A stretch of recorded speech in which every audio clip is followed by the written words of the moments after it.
Hello friends, welcome to billion Preet. आज की video में मैं आपको बताऊंगा कैसे आप रियल एस्टेट के अंदर इन्वेस्टमेंट कर सकते हो। इन्वेस्टमेंट करते समय किन किन चीजों का आपको ध्यान रखना है जिससे आपका पैसा डूबे नहीं। तो इस वीडियो को पूरा एंड तक देख के जाना। वीडियो के अंदर हम दो बातें करेंगे। सबसे पहली चीज, रियल एस्टेट के अंदर होने वाले धोखे से कैसे बचे।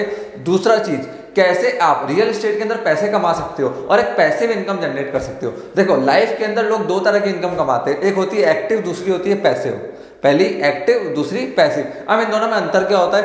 एक्टिव इनकम वो होती है जो लॉयर्स, डॉक्टर, चार्टर्ड अकाउंटेंट्स या जॉब करने वाला कमाता है। ये लोग जब तक काम करेंगे ना तब तक इनको पैसा मिलेगा। जिस दिन ये काम पे नहीं गए, जिस दिन इन्होंने छुट्टी ले ली, उस दिन इनका पैसा बंद। पैसिव इनकम वो होती है, भले ही आप रात को सो रहे हो, आप काम पे नहीं जा रहे हो, फिर भी आपका पैसा बन रहा है, आपकी इनकम हर दिन जनरेट हो रही है। तो फ्रेंड्स, जो प्रॉपर्टी का बिजनेस होता है ये चलता है डिमांड और सप्लाई के ऊपर। उसी के हिसाब से रेट्स तय होते हैं। जितनी ज़्यादा डिमांड होगी उतना ज़्यादा प्राइस बढ़ेगा। स्क्रीन पे आपको दिख रहा होगा एक ग्राफ। देखो, जैसे जैसे डिमांड बढ़ेगी वैसे वैसे आपका प्राइस बढ़ता जाएगा। अब आप एक चीज़ देखिए, जो लैंड की सप्लाई है वो तो लिमिटेड है, बट जो डिमांड है ह्यूमन बींग्स है वो तो कंटिन्यू, उसकी पॉपुलेशन बढ़ती जा रही है। इसलिए प्रॉपर्टी की वैल्यू कभी भी डाउन नहीं जाएगी, आपको ये हमेशा अपस्केल होते हुए मिलेगी। एंड इवन मैं आपको एक चीज़ बताता हूँ, इन्फ्लेशन से ज़्यादा प्रॉपर्टी के दाम इंक्रीज होते हैं। इस चीज़ को हमेशा ध्यान रखना।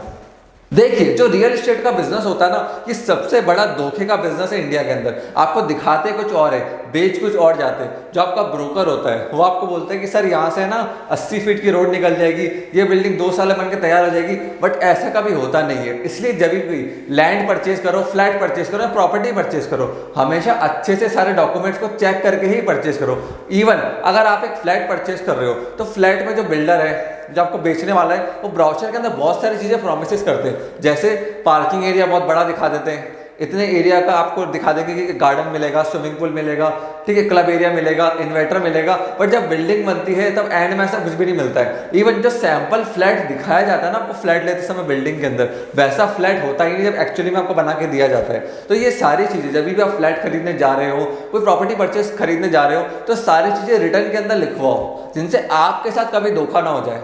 अब अगर आप कभी प्रॉपर्टी परचेज कर रहे हो तो आपको एक चीज का अच्छे से ध्यान रखना है, वो है लोकेशन। देखो, लोकेशन बहुत मैटर करती है प्रॉपर्टी के अंदर। अगर आप जहां जिस लोकेशन में प्रॉपर्टी ले रहे हो उसके आसपास हॉस्पिटल है, मॉल्स है, एक ऐसा एरिया है जहां पे जॉब्स की रिक्वायरमेंट है, तो समझ लेना प्रॉपर्टी की वैल्यू आपके बढ़ेगी ही बढ़ेगी। क्यों?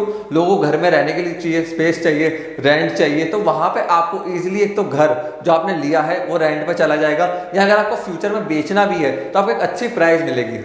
दूसरी चीज होती है रोड। आप देखो रोड कैसी है, जहां पे रोड अच्छी होगी ना वहां पे डेवलपमेंट अपने आप होता ही होता है। इस चीज को अच्छे से ध्यान रखना। अगर वहां का इंफ्रास्ट्रक्चर अच्छा नहीं है, रोड्स अच्छी नहीं है, तो वहां डेवलपमेंट जल्दी नहीं होगा। फिर तीसरी चीज आती है आसपास में कैसे ट्रांसपोर्ट फैसिलिटी है, बस स्टैंड कितना दूर है, एयरपोर्ट कितना दूर है, रेलवे स्टेशन कितना दूर है। अगर ये सारी चीजें आपके प्रॉपर्टी के आसपास हैं एंड आपकी प्रॉपर्टी एक अच्छे लोकेशन के ऊपर है, तो तुरंत उसको परचेज कर लीजिए। क्यों? क्योंकि फ्यूचर में उसकी वैल्यू डेफिनेटली बढ़ेगी। देखो, आज ह्यूमन बींग्स की पॉपुलेशन बढ़ रही है, आज ज़्यादा से ज़्यादा कंस्ट्रक्शन हो रहा है, हर सिटी बाहर की तरफ एक्सपेंशन कर रही है अपना। क्यों? ज़्यादा लोगों को अपना घर चाहिए, बड़े फार्म हाउस चाहिए। इस चक्कर में प्रॉपर्टी महंगी होती जा रही है। तो आज के टाइम में ही, आज ही बेस्ट टाइम है इन्वेस्ट करने का प्रॉपर्टी के अंदर। अब प्रॉपर्टी में आप लैंड परचेज कर सकते हो, फ्लैट परचेज कर सकते हो। फ्लैट भी एक अच्छा ऑप्शन है आज के टाइम में, लेकिन एक चीज का ध्यान रखना, जिस बिल्डर से आप फ्लैट ले रहे हो ना उसका बैकग्राउंड चेकअप अच्छे से करो। देखो, बिल्डर मैं आपको समझाता हूँ इस धंधे में डूबता क्यों है। आपको ने कभी सोचा बिल्डर ऐसे कैसे लोन में चला जाता है, कैसे बैंकरप्सी में आ जाता है? देखिए, जनरली क्या होता है, जो बिल्डर होता है ना वो जमीन एक्वायर करता है। अब जब जमीन एक्वायर करता है ना, से वो जमीन में 10 से 20% पैसा ही पे करता है सामने वाले किसान को। उसके बाद वो फ्लैट्स बनाना चालू कर देता है। अब वहाँ होता क्या, उसके जेब में जो 10% पैसा है वो डिपेंडेंट रहता है कस्टमर के पैसे पे। अब कस्टमर पैसा देगा तो वो फ्लैट्स बनाता जाएगा। अब वो बिल्डिंग तो खड़ी कर देता है, ढांचा तो खड़ा कर देता है, और जब कस्टमर्स पैसे देने से मना कर देते हैं, जो बाकी की लेबर है, मटेरियल सप्लाई करने वाला उधार देने से मना कर देते हैं, तब कॉन्ट्रैक्टर बीच में फंस जाता है, बिल्डर बीच में फंस जाता है, और उससे दिक्कत होती है, फ्लैट्स बीच में रुक जाते हैं। अब उस कंडीशन में दो चीज़ होती है, या तो बिल्डर सुसाइड कर लेगा या फिर वो बैंकरप्ट हो जाएगा। अगर बैंकरप्ट हो गया या फिर सुसाइड कर ली तो आपने जो अपना 40% 50% पैसा दिया है एडवांस के अंदर फ्लैट बनाने के लिए, वो पैसा पूरा डूब गया, खत्म। रिकवरी करना बहुत मुश्किल है उस पैसों की। इसलिए उन प्रोजेक्ट्स के ऊपर इन्वेस्ट करो जहां पे 90% 80% काम हो चुका है, या फिर ऐसे बिल्डर्स के साथ उसमें इन्वेस्ट करो जहाँ पे जो बिल्डर्स की रेपुटेशन बहुत अच्छी है, जो प्रीवियस प्रोजेक्ट है उन पर केस लॉ तो कोई नहीं चल रहा है। जितने भी कम केस होंगे, जितने कम उनके डिस्प्यूट्स होंगे, इसका मतलब बिल्डर उतना अच्छा है। छोटे मोटे डिस्प्यूट्स से कोई फर्क नहीं पड़ता। देखो छोटे मोटे डिस्प्यूट्स हर बिजनेस के अंदर आते हैं, हर कंपनी के ऊपर आपको केस चलता हुआ दिखेगा, बट आपके बिल्डर पे बड़े बड़े केसेस चल रहे हैं कि उसने इतने सारे फ्लैट्स को डिलीवर नहीं करा है, तो उसकी प्रॉपर्टी कभी परचेस मत करना। उसमें आप हमेशा ही लॉस खाएंगे एंड हो सकता है आपका पैसा भी डूब जाए। अब मैं आपको बताता हूँ आप कैसे पता कर सकते हो जो प्रॉपर्टी आप परचेस कर रहे हो, फ्लैट आप परचेस कर रहे हो, कहीं उसमें कोई गड़बड़ तो नहीं है। मैं आपको 3 चीज़ बताऊंगा, 3 आसान रास्ते। सबसे पहली चीज़, आप किसी अच्छे प्रॉपर्टी के लॉयर के पास जाओ, उसको सारे डॉक्यूमेंट्स दिखाओ, उससे कंसल्ट करो। देखो 2, 3, 4 हज़ार 5 हज़ार रुपये तो खर्च होगा, लेकिन आपकी एक सिक्योरिटी तो होगी। जो आप 50 लाख रुपए 1 करोड़ रुपए इन्वेस्ट कर रहे हो वो सही जगह इन्वेस्ट हो रहा है। दूसरी चीज आप कर सकते हो, बैंक से लोन ले सकते हो। अब लेट सपोज आप बैंक के पास गए लोन लेने के लिए, बैंक कभी ऐसे लोन हवा में नहीं देता है। बैंक सारे डॉक्यूमेंट्स, सारी चीजें बैंक अच्छे से चेक करता है, फिर उसके बाद ही बैंक आपको लोन देगा। इसलिए जब आप बैंक से लोन लेंगे तो आपको खुद ही मालूम पड़ जाएगा सारे डॉक्यूमेंट्स पूरे हैं, सब कुछ पूरा है, तभी बैंक लोन दे रहा है। तो वहां से भी आपका एक चेक हो गया। तीसरी चीज़ है प्रॉपर्टी डीलर। देखो ये आपको हर सिटी के अंदर मिलेंगे। जो अच्छे प्रॉपर्टी डीलर्स होते हैं ना, वो अपने क्लाइंट को पूरा कंसल्ट करते हैं, उनकी ज़रूरत को समझते हैं कि इसकी ज़रूरत क्या है, कहाँ पर ये इन्वेस्ट कर सकता है, आपको पूरा मदद करते हैं। जैसे मेरे क्लाइंट है सुख संपत्ति। अब सुख संपत्ति वालों ने क्या करा, बहुत अच्छा बिजनेस स्ट्रक्चर तैयार करा। इन्होंने 3 टीम बनाई, A, B, C। C team का काम क्या होता है, सी टीम करती है ग्राउंड लेवल का वर्क। वो जो क्लाइंट्स होते हैं, कस्टमर्स होते हैं, उनको डिफरेंट लोकेशन पे लेके जाते हैं, प्रॉपर्टी को दिखाना, बार बार राउंड लगवाना, क्योंकि एक बार में आदमी प्रॉपर्टी परचेस नहीं कर सकता है। फिर बी टीम का काम क्या होता है, जो सी टीम ने क्लाइंट्स पकड़े, उनको समझाया, उनको प्रॉपर्टी अच्छी लगी, तो बी टीम अब बैठ के उनको समझाती है कि इसमें आपको इतना एडवांस देना है, इतने इतने टाइम में आपको प्रॉपर्टी मिल जाएगी, इतने टाइम में आपको डिलीवरी हो जाएगी। फिर जब पेमेंट की बात आती है, एग्रीमेंट्स की बात आती है, तब सीनियर लेवल के लोग, जैसे जो सुख संपत्ति के मालिक है रमेश तेलियानी, वो खुद बैठते हैं एग्रीमेंट्स के टाइम पे, पेमेंट के टाइम पे, जिससे कस्टमर के साथ कभी भी चीटिंग ना हो जाए। देखो इस बिजनेस के अंदर सबसे बड़ी दिक्कत है चीटिंग, तो वो इस चीज़ का अच्छे से ध्यान रखते हैं, कस्टमर के साथ चीटिंग नहीं होनी चाहिए। इसलिए वो एग्रीमेंट के टाइम पे, पेमेंट के टाइम पे खुद बैठते हैं, जिससे कहीं भी कस्टमर नहीं फंसना चाहिए उनका। तो इस तरीके से इन्होंने एक स्केलेबल बिजनेस मॉडल बना दिया। आज ये 30 से 40 लोगों की कंपनी है जो काफ़ी सारे क्लाइंट्स को सर्व कर रही है इस समय।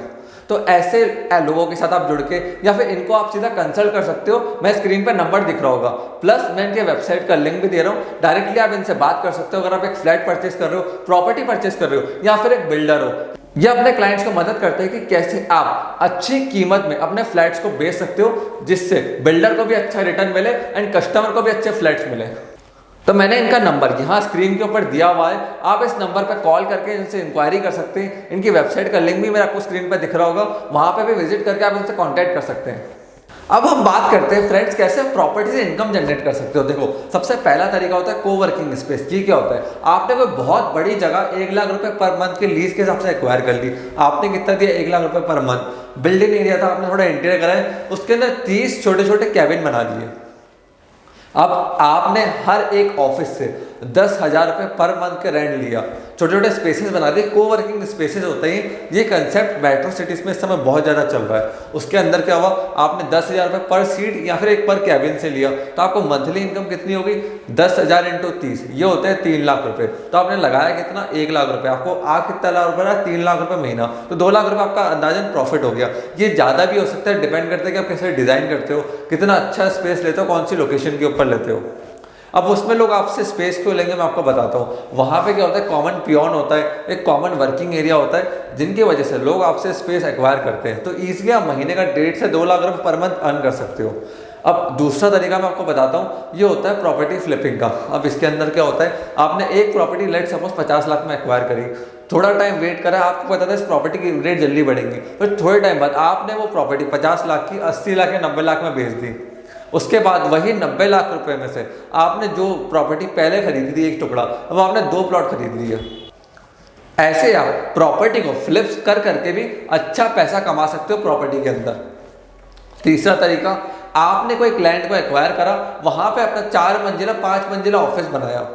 अब उसके अंदर क्या रहता है, एक मंजिल तो आपने खुद एक्वायर कर लिया है, 2 मंजिल आपने खुद एक्वायर कर लिया, जो बाकी के फ्लोर्स हैं या तो आपने उनको रेंट पे दे दिया जिससे पर मंथ पैसिव इनकम आपके पास आ रही है, या फिर आप परमानेंटली उनको सेल भी कर सकते हो। तो ये भी एक तरीका होता है। प्लस अगर आपने घर बनाया तो आजकल लोग घर भी ऐसे ही बना रहे हैं, घर के लिए लैंड तो एक बार खरीदना है, उसको 3 मंजिला 4 मंजिला बनवा लो। अब 3 मंजिला आपने घर तैयार कर लिया तो नीचे के 2 फ्लोर या ऊपर के 2 फ्लोर आप रेंट पे डाल दो, बाकी के पोर्शन में खुद रहो। इससे पर मंथ आपके जेब के अंदर पैसिव इनकम आती रहेगी, जो कि इस समय काफी जरूरत है। तो ये वीडियो मैं आशा करता हूँ आपको पसंद आई होगी। इसमें बहुत सारी इन्फॉर्मेशन हमने आपको दी कि रियल एस्टेट से आप कैसे पैसा कमा सकते हो। अगर आपके इन्वेस्टमेंट करना है, किसी प्रॉपर्टी के बारे में जानना है, तो सुख संपत्ति का नंबर मैं वापस स्क्रीन के ऊपर शो कर रहा हूँ, आप इनको फोन करके इनसे बात कर सकते हो, कंसल्ट कर सकते हो। तो प्लीज आप इस वीडियो को लाइक करके जाना, नीचे कमेंट सेक्शन के अंदर हमें बताओ हम कौन से और टॉपिक्स के ऊपर वीडियो बनाएं जिससे आप तक ऐसे और मनी लाइसेंस पहुंचते रहे। आपने इस वीडियो को यहां तक देखा उसके लिए थैंक यू।